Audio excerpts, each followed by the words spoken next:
Government ought to be so constituted as to protect the minority of the opulent against the majority.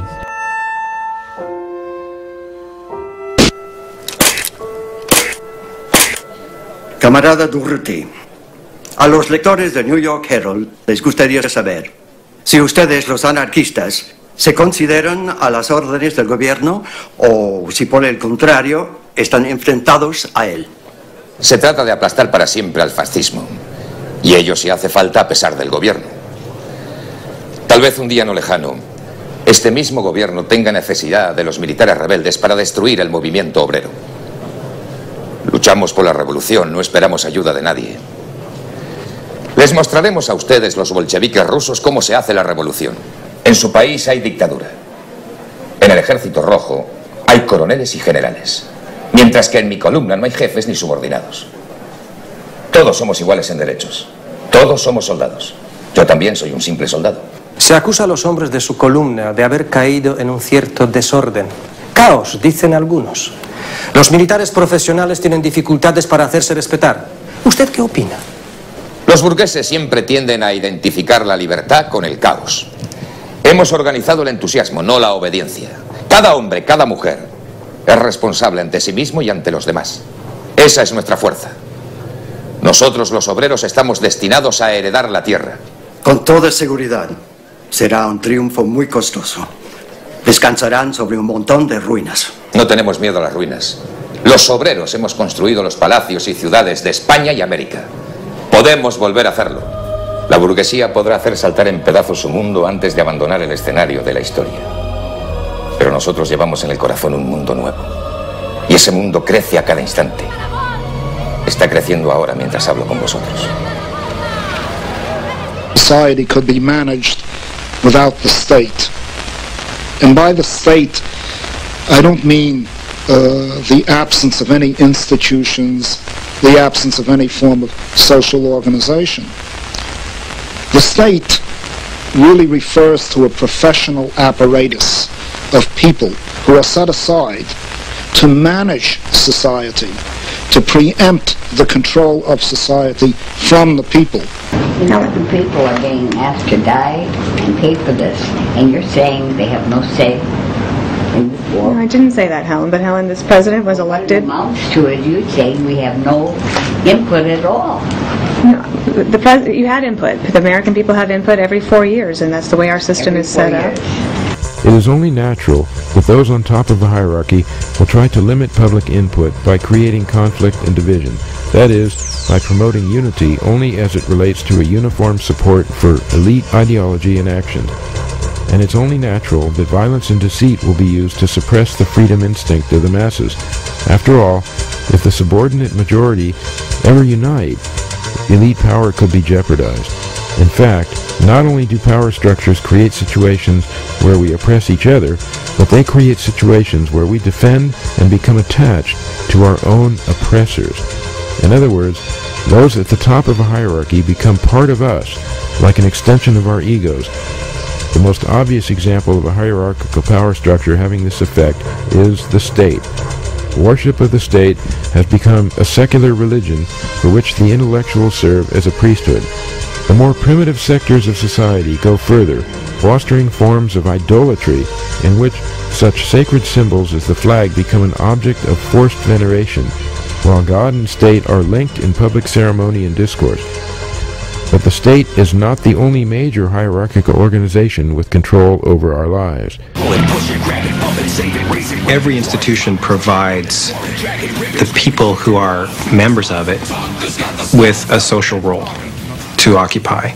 And typically, institutions that are vibrant and have a lot of power will specify that role in some sense as a list of virtues. It's true for churches, for schools, for any institution that has power over people and shapes them. One nation. The corporation, likewise, it provides us with a list of virtues, a kind of social role, which is the good consumer. Like the waters of a mighty ocean, people also represent a tremendous force, the understanding of which is of greatest importance to the American way of life. This force is known as consumer power. The goal for the corporations is to maximize profit and market share, and they also have a goal for their target, namely the population.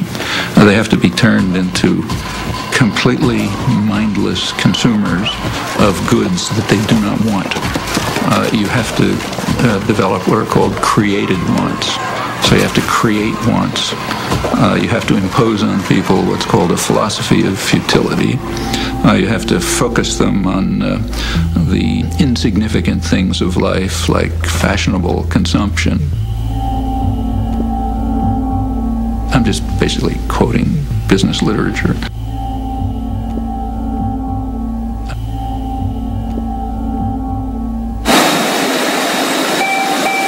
And it makes perfect sense. The ideal is to have individuals who are totally dissociated from one another, whose conception of themselves, the sense of value, is just how many created wants can I satisfy. These people are customers because they are willing to trade money for widgets. And all the customers take their widgets home to all parts of the country. Look at all that money the widget builder has taken in from the sale of his widgets. We have huge industries, public relations industries, monstrous industry, advertising and so on, which are designed from infancy to try to mold people into this desired pattern. Take, say, sports. That's another crucial example of the indoctrination system, in my view. For one thing, because it offers people something to pay attention to that's of no importance, that keeps them from worrying about, keeps them from worrying about things that matter to their lives that they might have some idea about doing something about. And in fact, it's striking to see the intelligence that's used by ordinary people in sports. I mean, you listen to radio stations where people call in. They have the most exotic information and understanding about, all kind of arcane issues. And the press undoubtedly does a lot with this. I remember in high school already, I was pretty old, I suddenly asked myself at one point, why do I care if my high school team wins the football game? I mean, I don't know anybody on the team, They have nothing to do with me. I mean, why am I cheering for my team? It doesn't make any sense, But the point is, it does make sense. It's a way of building up irrational attitudes of submission to authority, and group cohesion behind leadership elements. In fact, it's training in irrational jingoism. That's also a feature of competitive sports. I think if you look closely at these things, I think typically they do have functions. And that's why energy is devoted to supporting them and creating a basis for them, and advertisers are willing to pay for them and so on. Politics and Hollywood's images are linked. They reinforce one another. Policy enforces mythical images. Mythical images help enforce policy. Jack Valente, president of the Motion Picture Association of America, has said, quote, Washington and Hollywood spring from the same DNA, end quote.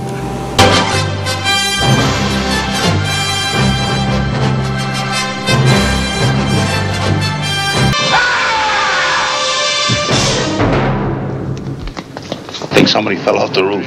Maybe he could sing, but he couldn't fly.